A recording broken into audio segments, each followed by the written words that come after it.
Pagi ini saya akan membuat artikel untuk menjelaskan pengumuman dari Kortim, yaitu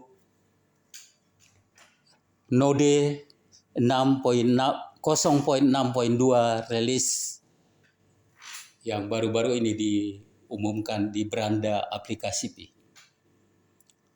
Artikel ini lebih penting daripada sekedar pengumuman Node naik ke versi 0.602. Karena untuk pertama kalinya Pi Kortim menyatakan bahwa uji distributed computing melalui Solohost berhasil end-to-end pada perangkat Node nyata.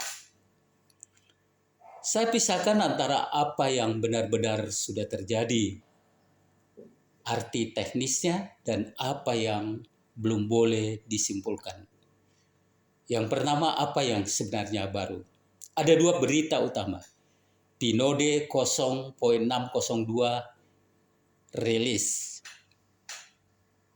Pembaruan ini membuat Node dan Solohost lebih mudah digunakan, terutama fitur Universal Plug and Play, membantu router membuka port yang diperlukan secara otomatis, tanpa Pioneer harus mengatur port secara manual. Ada port checker baru untuk memeriksa konektivitas. Pioneer sekarang dapat menjalankan Solohost aplikasi yang belum terdaftar atau biasa disebut unlisted. Developer mempunyai 3 status aplikasi: draft, unlisted, dan listed. Pengolahan status aplikasi diperbaiki. Navigasi P-Desktop diperbaiki. Ada tambahan aplikasi Solohost yang ditampilkan, yaitu MCP Atlassian dan Overcloud selain Hermes.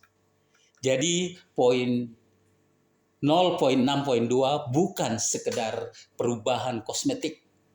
Fokusnya adalah membuat komputer Pioneer lebih mudah dihubungkan dan dimanfaatkan oleh aplikasi yang berjalan di Node. Yang kedua, bagian paling penting, distributed computing test berhasil.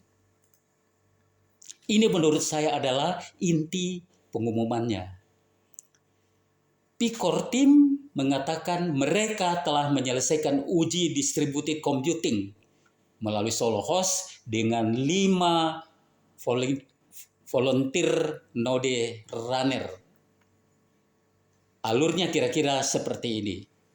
Ya, Pi koordinator mengirimkan pekerjaan ke Solohost aplikasi.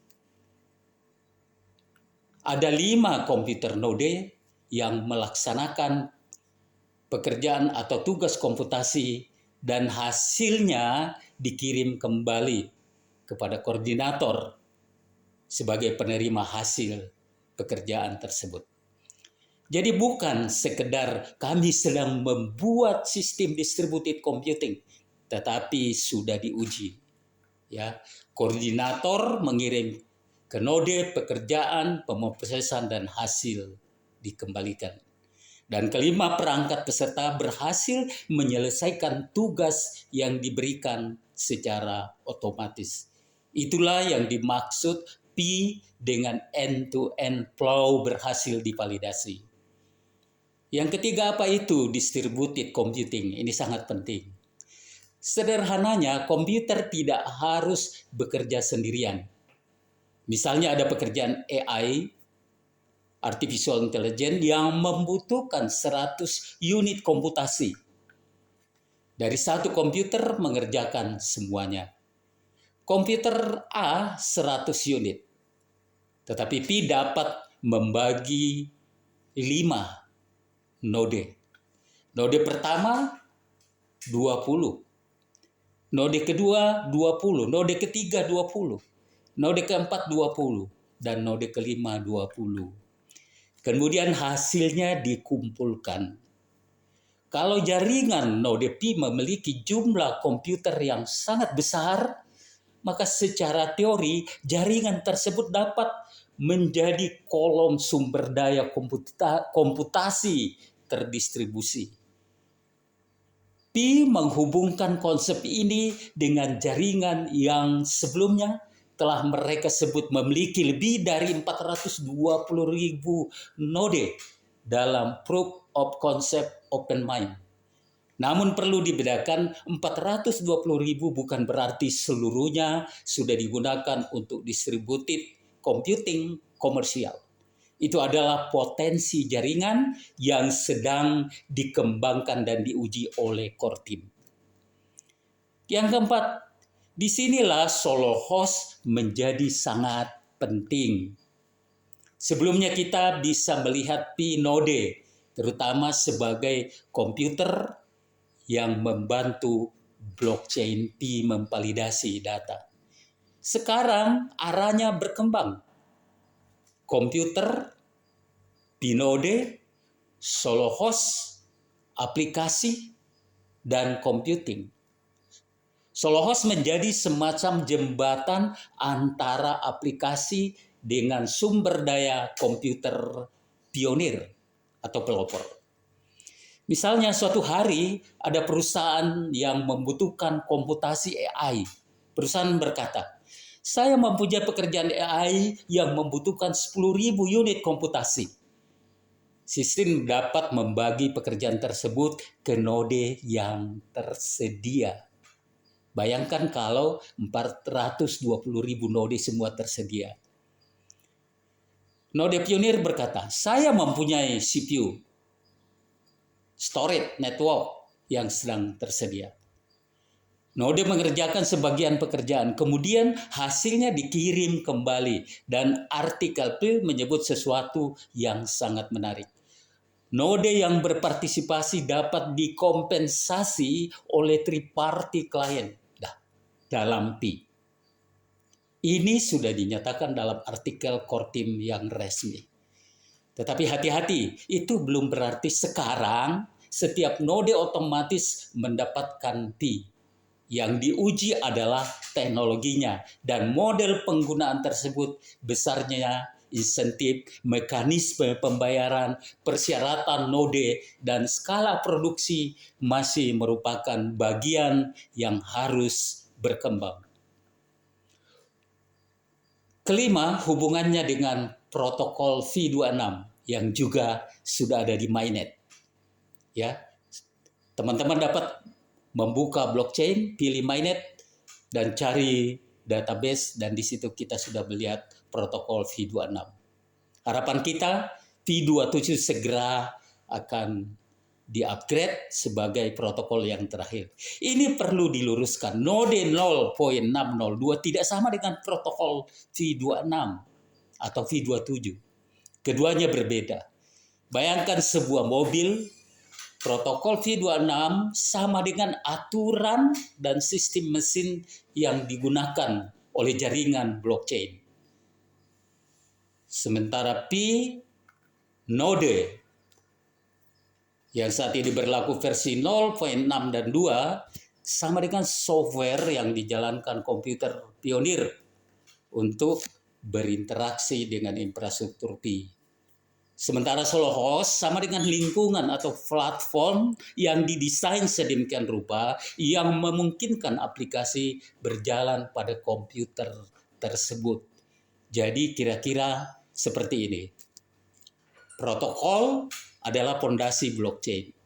Node adalah komputer yang menjalankan infrastruktur. Solo host adalah lingkungan aplikasi atau layanan di komputer node. Distributed computing adalah pemanfaatan sumber daya komputer node untuk pekerjaan komputasi. Karena itu saya tidak akan mengatakan protokol V26 membuat solo host bekerja. Itu terlalu jauh jika tidak ada pernyataan resmi yang menghubungkan secara langsung keduanya. Yang lebih tepat, protokol blockchain terus diperbaharui. Sementara Pi Node dan Solo Host sedang dikembangkan sebagai lapisan infrastruktur yang lebih luas di atas ekosistem Pi. Keenam adalah lalu apa hubungannya dengan sejumlah Pi coin Anda? Ini penting. Nah, ini bagian yang paling menarik. Masa depan proyek Pi Network, artikel ini memberikan dasar yang lebih konkret dibandingkan sekedar spekulasi harga. Sebelumnya, kita mengatakan kalau suatu saat komputer pionir digunakan untuk computing dan dibayar dengan Pi, mungkin akan tercipta permintaan terhadap Pi coin. Sekarang Pi Core Team sudah mengatakan bahwa uji distributed computing berhasil. Dan mereka secara eksplisit menyebut model di mana three-party client dapat memberikan kompensasi kepada node dalam Pi. Artinya rantai ekonominya mulai terlihat. Ini penting.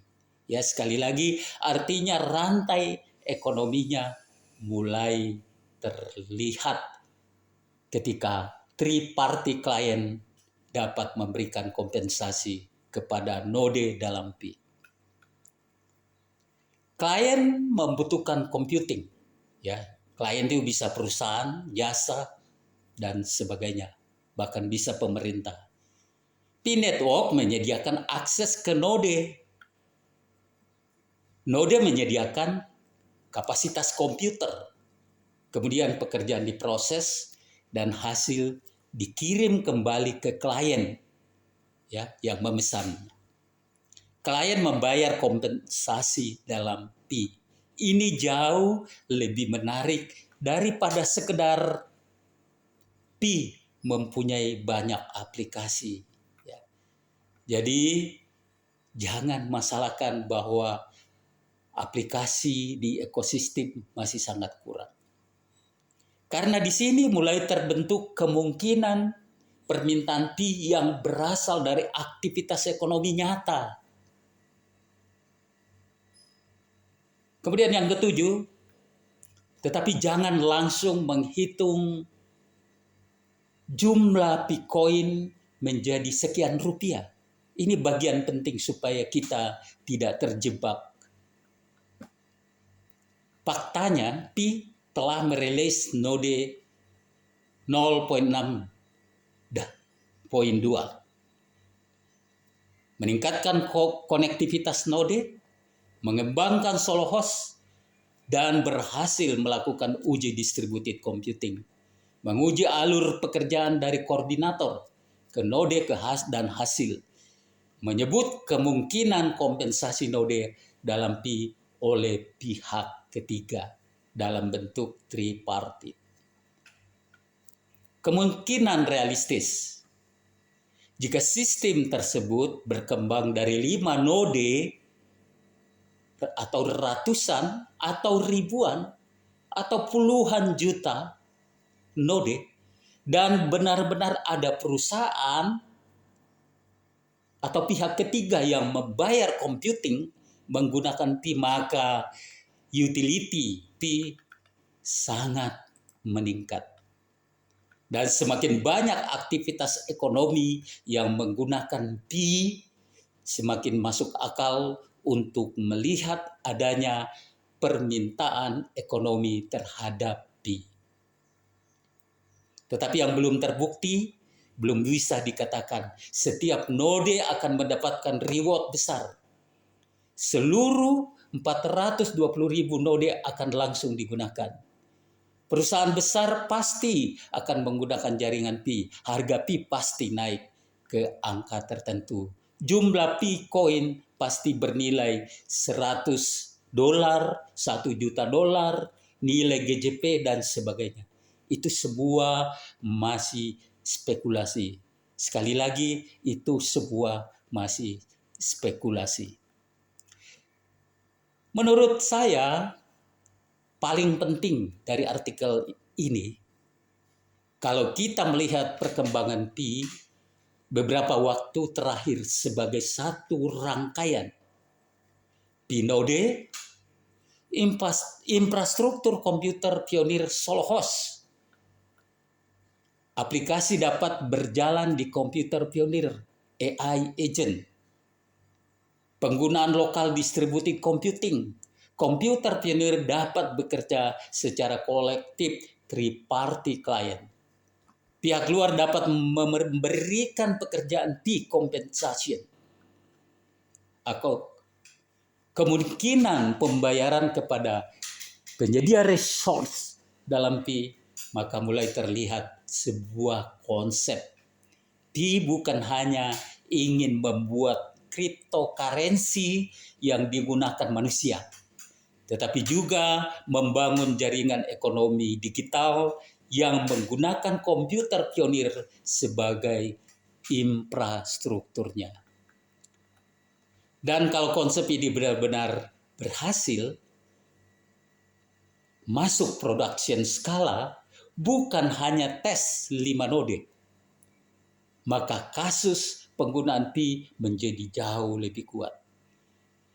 Jadi untuk jumlah Bitcoin Anda, saya belum akan mengatakan Bitcoin Anda pasti akan menjadikan Anda kaya. Tetapi saya akan mengatakan artikel 062 adalah salah satu pengumuman teknis yang lebih penting untuk diperhatikan karena Pi telah bergerak dari sekedar membicarakan distributed computing menuju pengujian nyata yang sudah berhasil. Pertanyaan besar berikutnya bukan lagi apakah teknologinya bisa bekerja, karena sudah berhasil dalam pengujian. Karena mereka sudah menunjukkan pengujian awal yang berhasil. Pertanyaannya adalah, apakah teknologi ini bisa diskalakan dari 5 node menjadi jaringan besar dan menghasilkan permintaan nyata dari pihak ketiga atau perusahaan-perusahaan di seluruh dunia? Kalau jawabannya nanti iya, kita tunggu saja. Barulah kita mempunyai dasar yang jauh lebih kuat untuk membicarakan nilai ekonomi Bitcoin yang sesungguhnya.